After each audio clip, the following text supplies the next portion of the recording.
Welcome, everyone, to Taste Different Gaming Appetizers. And we got a 2-for-1 special on this episode. 2 stories about Steam. Good one and a bad one, I guess. So it just evens it out. This is an even keel episode.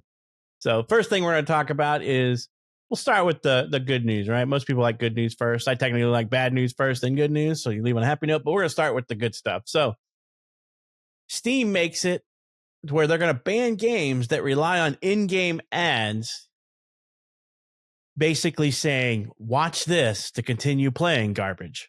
The typical mobile thing, right? You need energy? Watch this video and we'll give you more energy. So Steam is going to ban games on its service that rely on functions like that. So, sounds interesting enough to me, but as noted, so I'll just kind of read through the article. The original story, first reported by Gaming on Linux, Valve has added a new advertising page to its Steamworks developer documentation.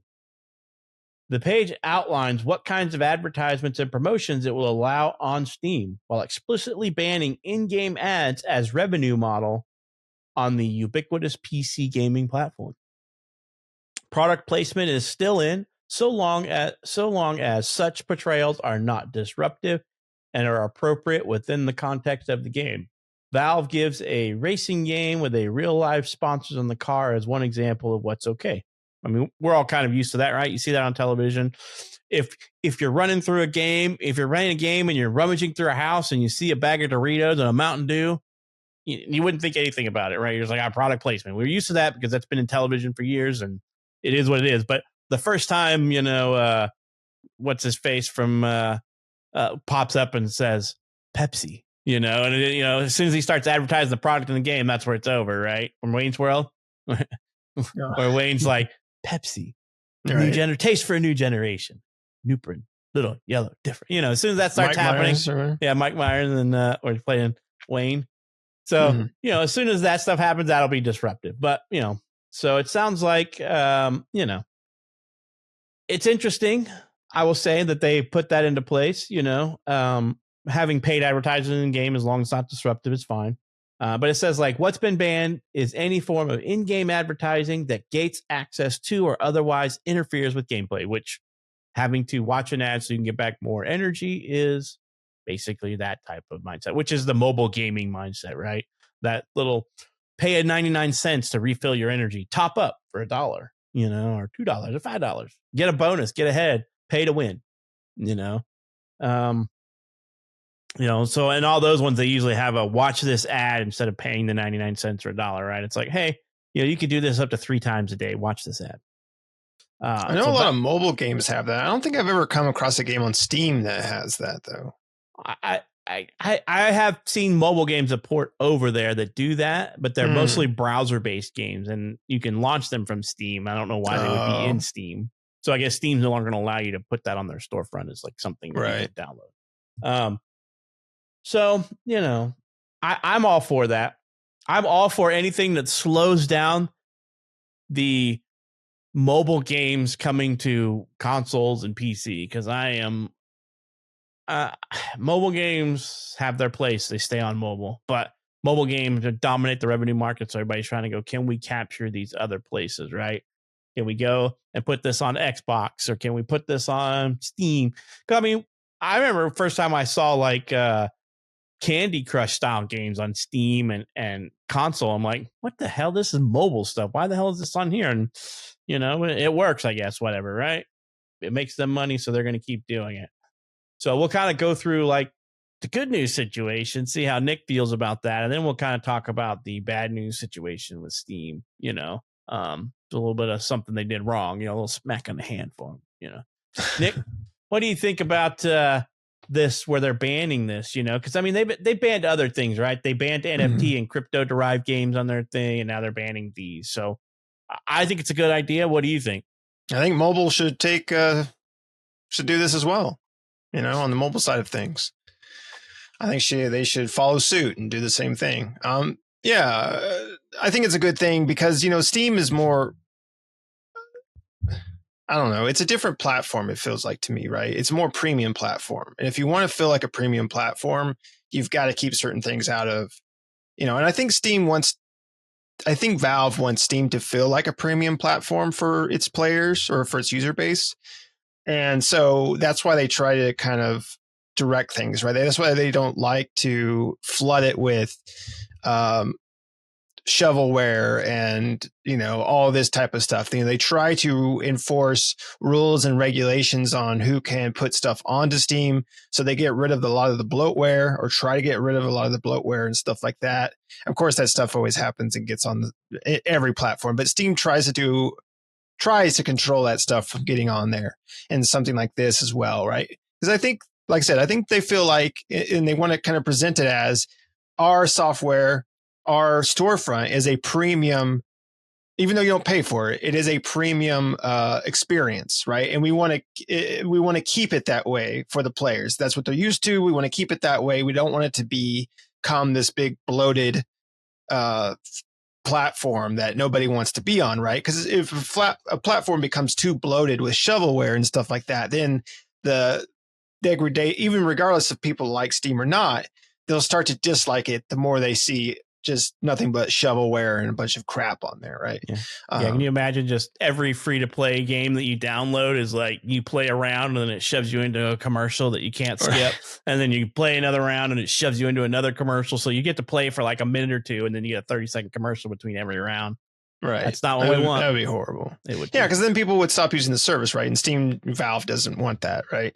So I think they want to keep it a premium type of thing. Whereas in the mobile market, everyone's got a phone, so it's hard to keep that more into the premium type of market. And really, that's why you get a lot of mobile games that do this type of stuff, or like, you'll see like the ads for some mobile games. You're like, that looks really cool. Then you play it and you're like, wow, this game sucks. And it's nothing like the ad.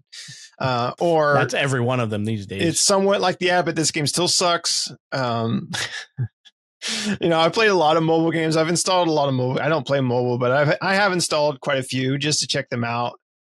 And, ones that have gotten pretty high ratings, and I just don't know how they get the high ratings. Cause I'm like, these games suck. Like, this is just boring. Like, they're I imagine the majority. I bought Balatro on my phone. That was good enough for me. Yeah, that's good. I would imagine a lot of it is people that either don't have the other consoles, or people that have a lot of downtime outside of their domicile, right? They're like, I'm a gamer, but I want to play this while I'm not. I want to play something while I'm not at home. I'm sitting in my car waiting at a meeting or whatever, so they're playing whatever, and they get sucked into these free to play gotcha games. Yeah, so they play those free to play gotcha games, right? So I don't know. It's an interesting thing for that type of stuff where they have. I'm all for Steam doing their thing. I think it's a good idea. I don't think that it's, I don't see any bad. I don't see anything bad that's going to happen on here. So, I don't know. It's a good idea for me.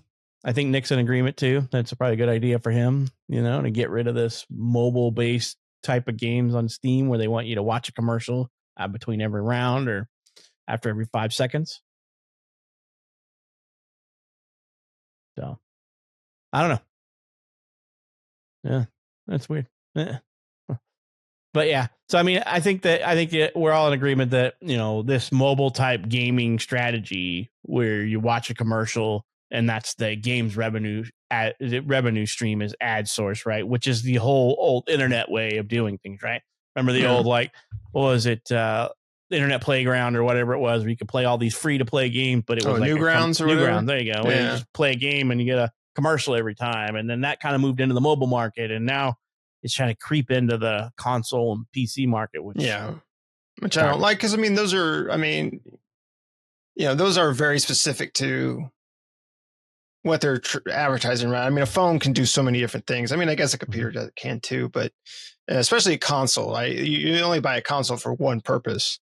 And to have it be filled with bloatware or mobile type editions, not good. Yeah, not good at all. Right. So good on Steam. And now we'll shift gears onto maybe something that's not so great on Steam. So a game has made it onto Steam that was just shoveling malware onto your PC. So Steam was preventing shovelware on Steam, and then they put a game on there that actually shoveled malware onto your machine.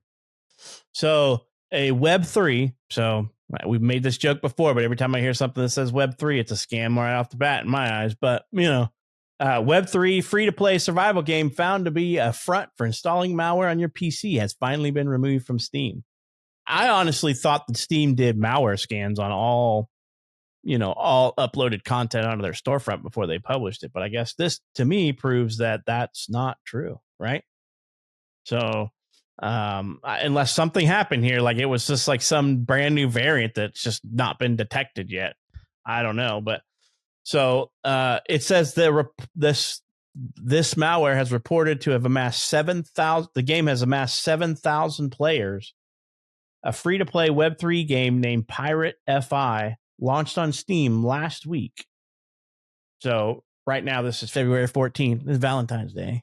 Nick and I are Valentine's today. But so this is launched last week and was subsequently taken down for containing malicious files. But that wasn't until today. So the game has been on there for like a week. Users reportedly found out about this takedown as Valve took to notifying players that their rigs could be compromised.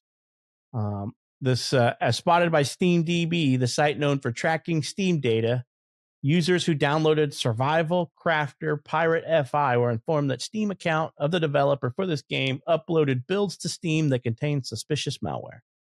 As a result of this, Valve urges users to either run a full system scan using antivirus products that you trust or use regularly, or consider fully reformatting your operating system to ensure that no malicious software remains on your machine. Both are smart ways of counteracting potential malware, but this is a worrying message to get from a trusted platform such as Steam either way, which I would agree with, right? Steam reviews for the game paint a suspicious story. The first few days the game launch saw a handful of positive reviews from accounts that had played the game for no more than 2 hours. Though many of them aren't entirely fresh accounts, the later point is normally a good sign of legitimacy. However, later negative reviews are mostly from fresh accounts accusing the game of stealing their data, spending their Steam wallet, and one user even suggests the game's screenshots are stolen from another pirate game. Given that the new negative reviews are from fresh accounts accusing the game of stealing their old accounts, those old accounts could potentially account for some of the positive reviews. So it's saying that the malware took over their machines and essentially botted them out for reviews. So it says, according to PC Mag, a Telegram account named Jose Andres offered people $17 an hour to moderate the Web3 survival pirate game. In those same chats, they claim the game has over 7,000 players. It seems this job was just a scam to get more people to play the game as part of the induction process for it was to download Pirate FI. After being active for 6 days, Valve took action and took the game down on February 12th, so just a couple days ago. Based on SteamDB figures, it seems likely that 7,000 players figured was just part of the talk to build up trust for their scam, as the game has an all-time peak of just 5 players. So it may have just been all talk, and they may only had 5 times. However, many report the game doesn't open, so the likelihood of having many concurrent players was pretty low. So that's probably bad. The game just launched and dumped the malware on your machine, installed it, and took over your accounts and started doing what it needed to do. So they reckon the game got around 800 downloads, and VG Insights thinks the number is around 1,500. So like I said, I always thought that they scanned all this stuff, all the code repositories for this and things I thought had to go through constant scans, but it sounds like that's not necessarily the case, which is kind of bad news, in my opinion. But it may be in a new form, a new variant of something, because if you're running local malware detection software on your PC, which everybody should be this day and age, you're never safe. And if you're on a PC, you're not running any type of AV or anti-malware, then you're just asking for that when your computer's going to explode. It's not if, it's when something's going to get on there and steal your identity information. So that's a big no-no. Unless your machine's just off the internet, then there's no reason in any way that you shouldn't be running AV or anti-malware, So bad on Valve for this one, bad on Steam, because I don't know how that happens. There's no more details on what variant it was or anything like that I could find just digging through it.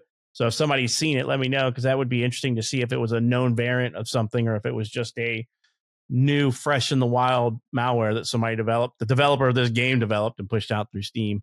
But this looks bad on Steam, in my opinion. Nick, what do you think? Did you download this Pirate FI game? I did not. Wonder not. why it didn't run. No, I did not. Yeah, it's not good for Steam. I'm curious too to see, what kind of malware, why it didn't get caught. I mean, and you gotta be careful, like you said, no matter where you download things. But one thing about Steam is, from a player's perspective, you feel like I can download anything from Steam because it's safe, right? And this just shows that that's not necessarily the case, right? That it's not all safe. You got to be cautious everywhere, right? Especially when you're downloading games.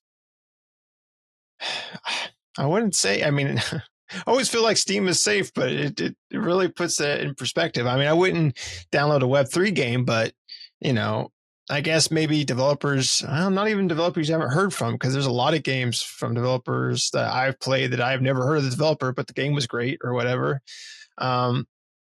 Is there a certain amount of time? I think there is, but is there a certain amount of time that has to be logged before you can write a review for a game? No, there's not. I think you write a review as soon as you get it. There's no verified review. I mean, there's verified, like, you receive the product review, but I don't think that there's I don't know. It says they all were less than 2 hours worth of gameplay. So, I don't know. Let's see what Steam says. I was trying to look it up to see if I could see what Steam said on how.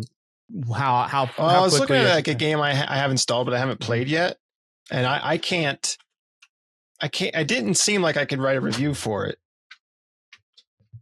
So let's see what it says. You cannot post a review on Steam for a game you have not played. You must own the game and have played it on Steam to write a review. So it doesn't say how long you've had to play it. So it just says own the game and played. Most likely you will need to have played the game for a minimum amount of time, but it doesn't say what the minimum amount of time played is to write a Steam review. So yeah, see, like, I have this game installed, but I haven't played it yet. I just have it installed for right now. And so I can't write a review for it, but I'm curious to, like, how long.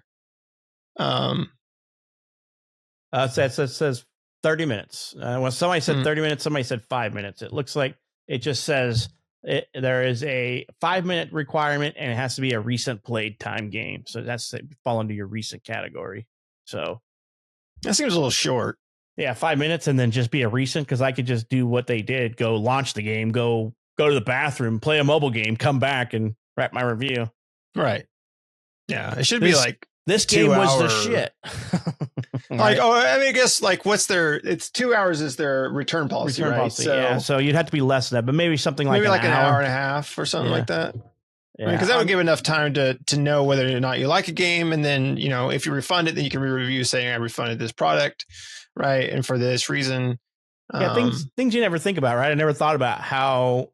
I know that you have to own the game to write a review on Steam. I just didn't know if there was a minimum play time, and now you know it's 5 minutes and it has to be a recently played game. Yeah, 5 minutes seems a little short, but yeah, I would say at a minimum it needs to be 30 minutes at a minimum. Yeah, I would say an hour at minimum. I mean, there's games I played for like 20, 30 minutes and I refunded it. I'm like, I just can't. This is not for me.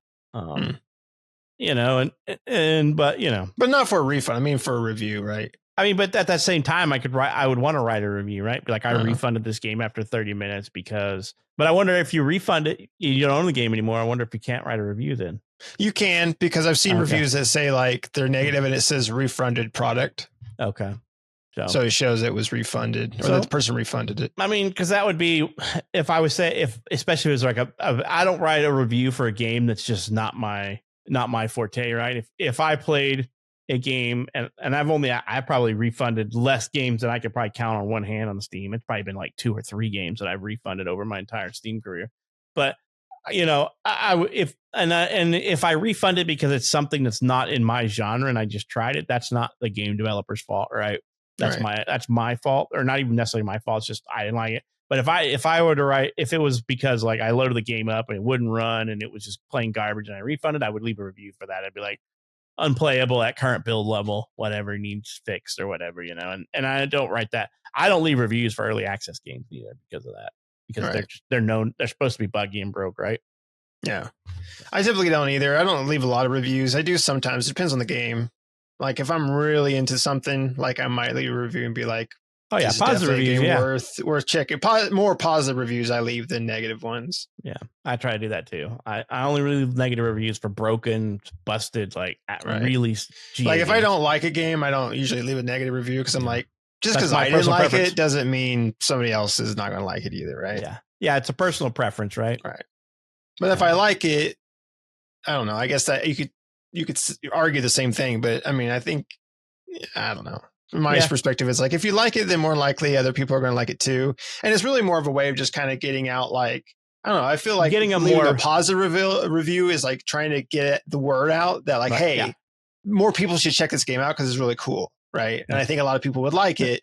And it may not be a game that's super popular. It might be a game that's under the radar, but people should have more eyes on this because it's a really cool game. I'm writing a negative review for a game that I didn't like. Almost seems disingenuous, right? Because it seems like it's like, well, it's just my personal preference. I can discuss my personal preference, but when Steam, you have to basically say, I give this a thumbs up or a thumbs down. And you're like, come on. So if I don't like it, I'm not going to give it a thumbs up. I mean, I've seen people say, I'm giving this game a thumbs up just because I didn't like it, and here are the things that I didn't like. I mean, I guess that's one way of doing it, but that's being disgenuine too. You're saying I gave this game a thumbs up even though I didn't like it. Right. But it is what it is. Everything is flawed. There are ways to take advantage of everything in this type of stuff. True. People review bomb stuff for stupid reasons and not related to the game, but related to something that was centered around the game or somebody that worked on the game. 5,000 people built this game, but one person on this game said, screw your mom to somebody, and they review bombed it, and next thing you know, the whole game's getting screwed over because one out of 5,000 people you didn't like, or whatever. It's kind of like, like musical artists or whatever, or actors, like you can enjoy the movies that they're in or the music that they make. Doesn't mean you have to like the person. Right. So it's like you can enjoy the game that a developer or a development team has made, even if you don't like some of the individuals or the individual person, right? But you can still respect the game and say like, yeah, the game's good. I don't the like effort put in by those hundreds of thousands of people. Just because I don't like John. John's an asshole, but the game is really good. Yeah. Joel, that guy on Helldivers, he's a jerk, but everybody else, everybody else is cool and the game's cool, right? It's like, it's the same thing with artists too. Like, some people are like, I don't like such and such. And it's like, yeah, but you like the music, don't you? And they're like, well, yeah, I do like the songs. Like, okay, well, you can like the music, but not like the person, right? Yeah. I can like the movie. Doesn't mean I have to like every actor in the movie or whatever. Yeah. And that's how I kind of feel about it. It's like, if I don't like something, I can just silently move on. Right. All right. Exactly. Yep. So, I mean, this is a big faux pas for Steam. I think, because I have the same way. I always thought the same thing. I thought anything I download from Steam is pre-checked and I am safe, unless it's like a 0-day variant of something, right? Like, which could happen. But like I said, I couldn't find details on like what variant or what malware was being dropped. But from what I understand, I read through a couple of like Reddit articles on it and stuff like that. And there was some horror stories in there about what people, like it had took over like more than just their Steam account. Like it took over because it was installed on a local machine. It basically took over their browser cache and was able to access all their stored username and passwords for websites. And I'm like, man, good thing I don't save credit card numbers on there or anything, because that's just scary when you think about it. So, I always expected stuff like that to be safe, but you hear about it more and more about how the Apple Store or the Google Play Store was pushing out a malware-based, a malware-based piece of app, an app, and you're just like, the more we try to decentralize and remove companies' abilities to secure these environments, all in the name of being open, sometimes has a negative effect on it, right? Because the Apple Store was told they had to open up, right? They had to open up to more of these apps and do more of this. So it releases less and less control from Apple.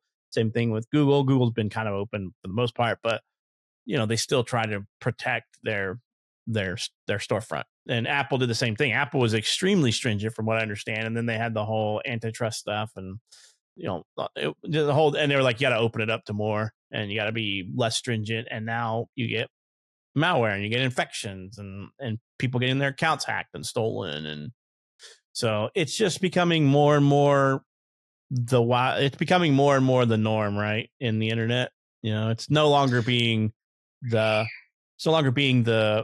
minority of things that happen on the internet. Machines getting infected by malware and this and that is just insane. I mean, you hear news articles all the time about this million PC strong botnet, and just like 1 million people's infected PCs are being used to do nefarious acts because of malware, So yeah, I found some information on it here. It says someone had secured a sample of the malware, distributed through it, and it was identified as a version of Viter InfoStealer. If one of the players the malware is identified as Viter based on a dynamic analysis and Yara signature matches, was hidden in a file called pirate.exe as a payload packed with info setup installer. Yeah. And what's funny is that I have to check out the detection algorithms for those. But I mean, how long has that variant been out? And those people that do get infected, it's like, were you running unprotected or like, was this an undetected variant yet? Because I mean, like your computer should have been screaming at you, hey, we've quarantined this file if it's an older variant, or a known variant, I should say, not an older variant, but a known variant. Yeah. So it would be nice to know. I would like a little bit more details on, does Steam do this type of, do they do virus scanning and stuff like that? But you never know. I mean, according to this PC Mag article, some machines did flag it as trojan.win32.lazy.gen that was trying to steal browser cookies. But so there's like all kinds of stuff going on around here on this. So I don't know. Trying to steal the cookies. Yeah, trying to steal your browser. I mean, because if it steals your browser cache and stuff, it can get your passwords and all your vault information, and this is bad news right there, right? In the day and age of ease of use versus security, it's becoming a lot more painful, right? You're like, okay, I have to have a different password for using a password for all these different sites. Makes sense, right? But I can't have a way to automate that on my computer because they are getting hacked, and then my entire account list is getting leaked, and now they have access to your bank account, to all of your accounts all over the internet. So it's almost like, well, don't use those browser caches anymore. Don't save my password. Don't save this. Don't save that. Right. There was that one. What is that one browser that doesn't do cookies? Oh yeah. I can't remember the name of it. Yeah, it's what was that one? It's I mean, I don't know if there's such thing as any, but like there's a Tor browser out there and some other stuff, but there was some sort of some sort of browser that was advertising like it's like basically incognito mode the entire time type of thing. Yeah, I think there's like 3 of them. I think Safari has that. Like a lot of them will block third-party cookies, which I'm fine with that, to some extent. Firefox has a mode for that, but there was one that was exclusively that. I just can't remember the name of it. I remember reading about it a while back, but it doesn't matter. But yeah, anyway. But I mean, yeah, it's hard to get around with that anymore. It's like you try to make it ease of use of browsing, of internet browsing, and you're like, I got to remember all these different username and passwords, so I'm going to store them in the browser cache. And then Google's supposed to secure it for me, or Safari's supposed to secure it for me, or Bing or whoever is going to secure that for me. But at the same time, they're the big dogs in the market, and they're the ones always targeted, right? Yeah, I used to secure some of mine in there because when I buy things online or whatever, I didn't want to have to keep putting my info in there, but or at least my card information, right? But I recently took all that out. Yep. And now I just put it in every time I'm going to get something. It's a pain in the ass, but it's better than having your money stolen, right? Right. Yeah. Yeah. So, I think that's about it. We had good news, bad news situation for Steam, So let us know what you think down in the comments. What do you think about the advertisement ban, the non-disruptive advertisement ban in Steam's storefront. And then what do you think about the Steam store selling you? It wasn't selling; it was freeware and use of malware. They were airmailing use of malware for about a week, about 6 days. So hopefully nobody got that one. Hopefully the number was super small, but still, it's kind of worrisome that something like that can slip through the cracks. Because I would think that all your code repositories that were uploaded to Steam would have to be scanned and checked, and I don't know. Secure development is a requirement these days, and having to be able to scan your repositories for vulnerabilities and viruses and malware is like a must-have. But oh well. I guess, let us know what you think about those down in the comments. Did you see that game? Did you download it? Let us know. And we hope you enjoyed this episode, and we hope to catch you in the next one.